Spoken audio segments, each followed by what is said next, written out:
আইএলআইসি ও আইএলআইসি প্রিয় দর্শক, আমরার প্রধানমন্ত্রী তারেক রহমান তিনি যদি ইচ্ছা করেন তাহলে আগামী 20 বছর ক্ষমতায় থাকতেন পারেন। আগামী 20 বছর বাংলাদেশের মানুষ তাকে বুকে আগলাইয়ে রাখবো। এটা কেমনে জানেননি? আমরা ইতিমধ্যে দেখতে আছি তারেক রহমান আমাদের প্রধানমন্ত্রী, তিনি তার বাপের পথে হাঁটতেছেন। তার বাপ খাল খনন করেছিলেন, তিনিও খাল খনন করতে আছেন। তার বাপ বৃক্ষরোপণ করেছিলেন, তিনিও বৃক্ষরোপণ করতে আছেন। তার বাপ এই দেশের জনগণের তার প্রান্তে দাঁড়াইছেন, জনগণের সাহায্য সহযোগিতা দাঁড়াইছেন, তিনিও একই কাজে দাঁড়াইছেন। তবে তার বাপ আরেকটা কাজ করছেন, যে কাজটা তিনি এখন ওই কাজটার ভিতরে হাত দিচ্ছেন না। যদি এই কাজটা তিনি হাত দিতে পারেন, এই কাজটাতে যদি তিনি সাকসেস হইতে পারেন, তাহলে বাংলাদেশের মানুষ তারে বুকে আগলাই রাখবো, তারে ক্ষমতা তো যাইতে দিত না।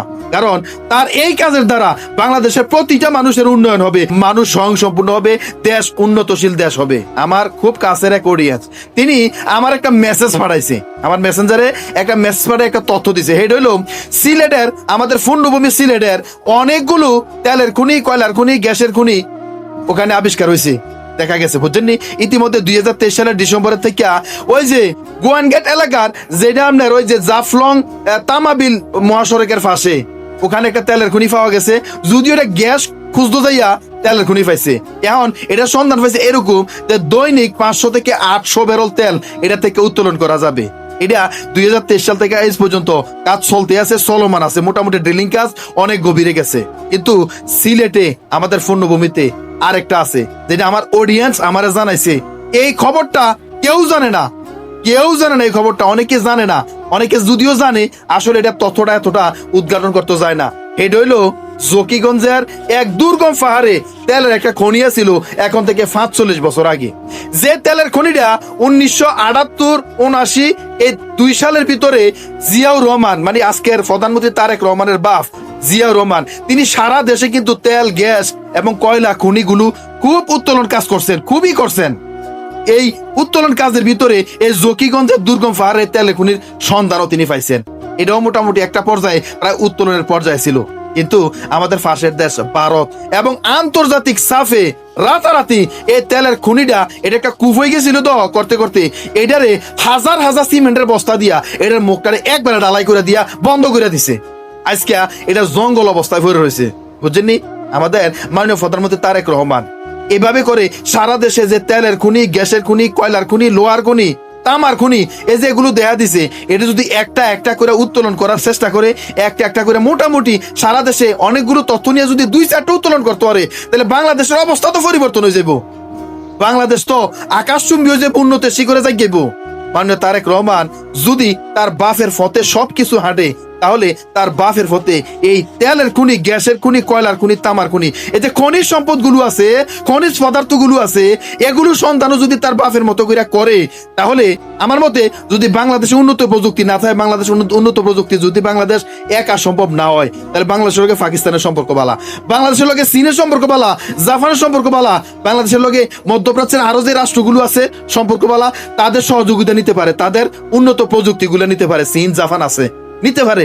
নিয়া এগুলো অনুসন্ধান করিয়া আমার মনে হয় যদি 10টা অনুসন্ধান করে না 20টা করে, যদি দুইটাও সাকসেস হয়, তাহলে বাংলাদেশের অবস্থাটা কই যাইব? আপনি কোন সিঙ্গাপুর হয়ে যেত না, মালয়েশিয়া হয়ে যেত না? বাংলাদেশ তো একেবারে আমেরিকার মতো হয়ে গিয়েব, লন্ডনের মতো হয়ে গিয়েব। তারেক রহমান তো লন্ডন থেকে এসে, তিনি তো সবে জানেন লন্ডন সম্পর্কে, লন্ডনের মতো হয়ে যাইব। সুতরাং আমার মনে হয় সিলেটের এই যে দুর্গম পাহাড়ের জকিগঞ্জ এলাকায় যেই তেলের খনিটা আগে আসিল, যেটা 45 বছর আগে আসিল, সেটা যেটা একেবারে এইভাবে সিলগালা করে দিছে, সিমেন্টের বস্তা দিয়া, সিমেন্ট দিয়া, এটা যদি আবার উত্তোলন করার চেষ্টা করে, তাহলে আমার মনে হয় একটা কিছু পাইবো, যেটা আমার অডিয়েন্স আমার জানাই দিল আর কি, যে ভাই এটা নিয়ে একটা ভিডিও বানান, এটা নিয়ে কেউ কথা কয় না।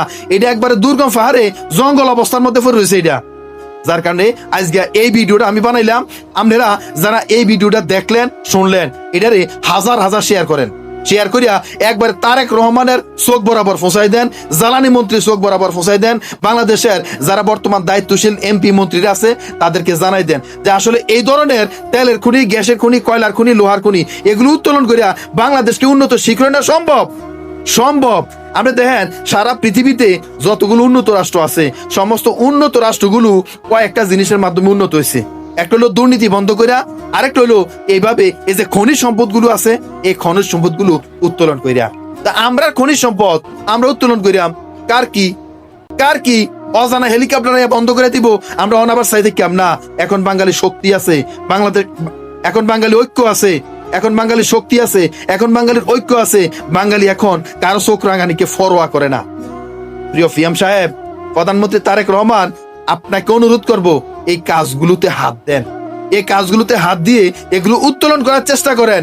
আমাদের লালমাই সহ সারা বাংলাদেশে যতগুলো খনিজ সম্পদ আছে, খনিজ পদার্থ আছে, এগুলোকে হাত দেন, এগুলোকে হাত দিয়া উত্তোলন করার চেষ্টা করেন। বাংলাদেশকে বিনির্মাণ করতে হলে, বাংলাদেশকে উন্নয়ন করতে হলে, উন্নত করতে হলে, বাংলাদেশের মানুষের ভাগ্য পরিবর্তন করতে হলে এই আল্লাহ তাআলা প্রদত্ত যে খনিজ সম্পদগুলো আছে এগুলো উত্তোলন না করার আর কোনো উপায় নাই। এগুলো উত্তোলন করার মাধ্যমেই সম্ভব। আশা করি বুঝতে পারছেন।